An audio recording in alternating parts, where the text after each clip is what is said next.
అపోస్తలుడైన పౌలు రోమీయులకు వ్రాసిన పత్రిక 9వ అధ్యాయము. నాకు బహు దుఃఖమును నా హృదయంలో మానని వేదనయు కలవు.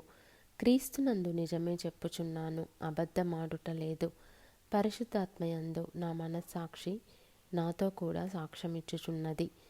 సాధ్యమైన ఎడల దేహ సంబంధులైన నా సహోదరుల కొరకు నేను క్రీస్తు నుండి వేరై శాపగ్రస్తుడనై ఉండగోరుదును. వీరు ఇశ్రాయేలీయులు.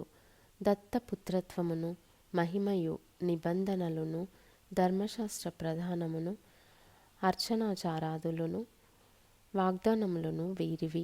పితరులు వీరివారు. శరీరమును బట్టి క్రీస్తు వీరిలో పుట్టెను. ఈయన సర్వాధికారి అయిన దేవుడయుండి నిరంతరము స్తోత్రార్హుడై ఉన్నాడు. ఆమెన్. అయితే దేవుని మాట తప్పిపోయినట్టు కాదు. ఇశ్రాయేలు సంబంధులందరూ ఇశ్రాయేలీయులు కారు. అబ్రహాము సంతానమైనంత మాత్రము చేత అందరూ పిల్లలు కారు గాని ఇస్సాకు వల్లనైనది నీ సంతానము అనబడును. అనగా శరీర సంబంధులైన పిల్లలు దేవుని పిల్లలు కారు అని వాగ్దాన సంబంధులైన పిల్లలు సంతానమని ఎంచబడుదురు. వాగ్దాన రూపమైన వాక్యమిదే.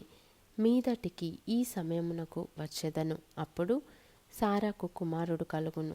అంతేకాదు, రిబ్కా మన తండ్రి అయిన ఇస్సాకు అను ఒకని వలన గర్భవతి అయినప్పుడు ఏర్పాటును అనుసరించిన దేవుని సంకల్పము క్రియల మూలముగా కాక పిలుచువాని మూలముగానే నిలుకడగా ఉండు నిమిత్తము పిల్లలింక పుట్టి మేలైనను కీడైనను చేయకముందే పెద్దవాడు చిన్నవానికి దాసుడగును అని ఆమెతో చెప్పబడెను.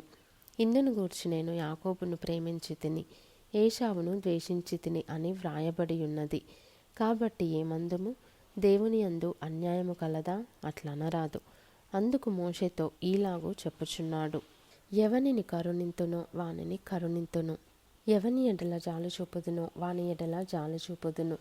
కాగా పొందగూరు వాని వలననైనను ప్రయాసపడు వాని వలననైనను కాదు గాని కరుణించు దేవుని వలననే అగును. మరియు లేఖనము ఫరోతో ఈలాగు చెప్పెను, నేను నీ యందు నా బలము చూపుటకును నా నామము భూలోకమందంతటా ప్రచురమగుటకును అందు నిమిత్తమే నిన్ను నియమించి తిని. కావున ఆయన ఎవనిని కనికరింపగోరునో వానిని కనికరించును, ఎవని కఠినపరచగోరునో వాని కఠినపరచును. అట్లయితే ఆయన చిత్తమును ఎదిరించిన వాడెవడు? ఆయన ఇకను నేరము మోపనేలా అని నీవు నాతో చెప్పుదువు. అవును గాని ఓ మనుష్యుడా, దేవునికి ఎదురు చెప్పుటకు నీవెవడవు? నన్నెందుకు ఇలాగు చేసితివని రూపింపబడినది రూపించిన వానితో చెప్పునా? ఒక ముద్దలో నుండియే ఒక ఘటము ఘనతకును ఒకటి ఘనహీనతకును చేయుటకు మంటి మీద కుమ్మరివానికి అధికారము లేదా? అలాగు దేవుడు తన ఉగ్రతను అగపరచుటకును తన ప్రభావమును చూపుటకును ఇచ్చయించిన వాడై నాశనమునకు సిద్ధపడి ఉగ్రతాపాత్రమైన ఘటములను ఆయన బహుదీర్ఘశాంతముతో సహించుననేమి. మరియు మహిమ పొందుటకు ఆయన ముందుగా సిద్ధపరిచిన కరుణాపాత్ర ఘటముల ఎడల, అనగా యూదులలో నుండి మాత్రము కాక అన్యజనములలో నుండి ఆయన పిలిచిన మన ఎడల తన మహిమైశ్వర్యము కనుపరచవలెనని యున్ననేమి. ఆ ప్రకారము నా ప్రజలు కాని వారికి నా ప్రజలనియు ప్రియురాలు కాని దానికి ప్రియురాలనియు పేరు పెట్టుదును. మరియు జరుగునదేమనగా, మీరు నా ప్రజలు కారని ఏ చోటను వారితో చెప్పబడెనో ఆ చోటనే జీవము గల దేవుని కుమారులని వారికి పేరు పెట్టబడును అని హోషేయలో ఆయన చెప్పుచున్నాడు. మరియు ప్రభువు తన మాట సమాప్తము చేసి క్లుప్తపరచి భూలోకమునందు దానిని నెరవేర్చును గనుక ఇశ్రాయేలు కుమారుల సంఖ్య సముద్రపు ఇసుక వలె ఉండినను శేషమే రక్షింపబడునని యెషయాయు ఇశ్రాయేలును గూర్చి బిగ్గరగా పలుకుచున్నాడు. మరియు యెషయా ముందు చెప్పిన ప్రకారము సైన్యములకు అధిపతియగు ప్రభువు మనకు సంతానము శేషింపచేయకపోయిన ఎడల సొదొమ వలె నగుదుము, గొమొర్రాను పోలియుందుము. అట్లయితే మనమేమందుము?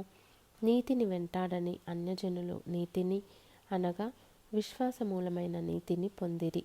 అయితే ఇశ్రాయేలు నీతి కారణమైన నియమమును వెంటాడినను ఆ నియమమును అందుకొనలేదు. వారెందుకు అందుకొనలేదు? వారు విశ్వాస మూలముగా కాక క్రియల మూలముగానైనట్లు దానిని వెంటాడిరి. ఇదిగో నేను అడ్డురాతిని అడ్డుబండను సియోనులో స్థాపించుచున్నాను. ఆయన యందు విశ్వాసం ఉంచువాడు సిగ్గుపరచబడడు అని వ్రాయబడిన ప్రకారము వారు అడ్డురాయి తగిలి తొట్టుపడిరి.